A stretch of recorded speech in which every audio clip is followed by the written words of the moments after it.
Bonjour frères et sœurs en humanité. Aujourd'hui, je voudrais vous inviter à partager des préoccupations qui méritent l'attention de l'humanité tout entière.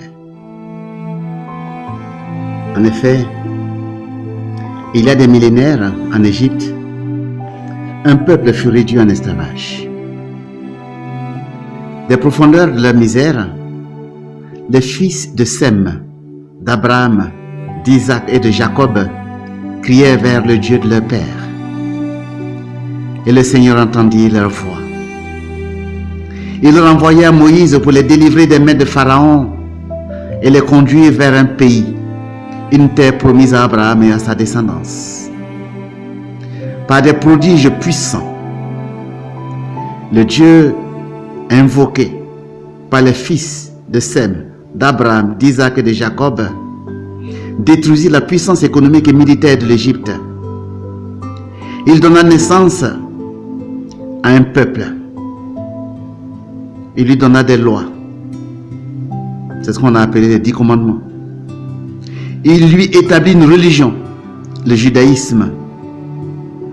Il l'installa avec puissance sur les terres cananéennes. Plus tard, des siècles plus tard, Dieu envoya sur terre le Rédempteur de l'humanité. Rejeté par son peuple et tué sur une croix, Jésus-Christ fonda une nouvelle religion, le christianisme. Il donna une loi au monde pour le salut de l'humanité, c'est la loi d'amour. Et tous ceux qui croient en lui reçoivent le statut de fils de Dieu et constituent le nouveau peuple de Dieu.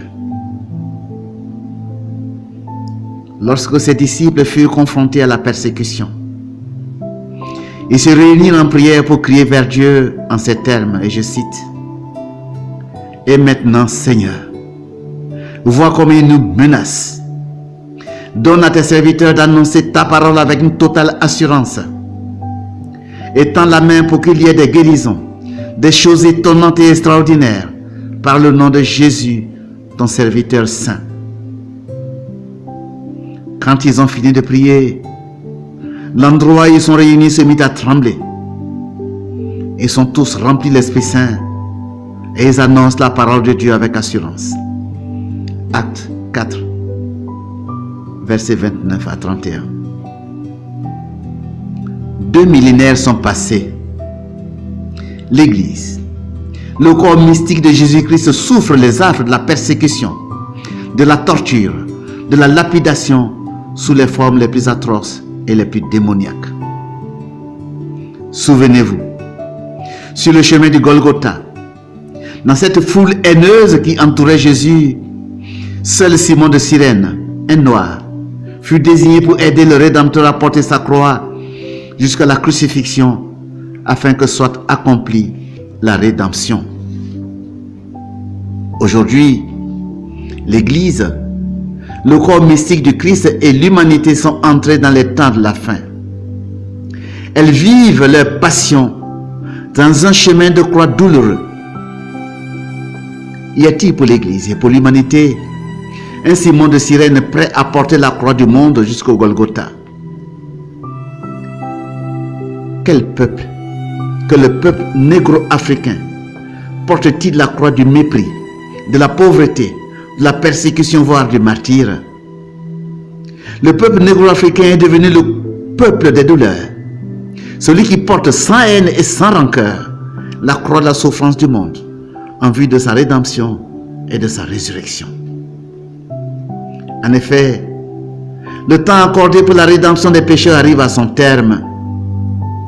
Tout ce qui est péché doit mourir et disparaître de la surface de la terre pour que naisse l'humanité nouvelle, unie dans une voie unique, une foi unique et universelle. Alors prions.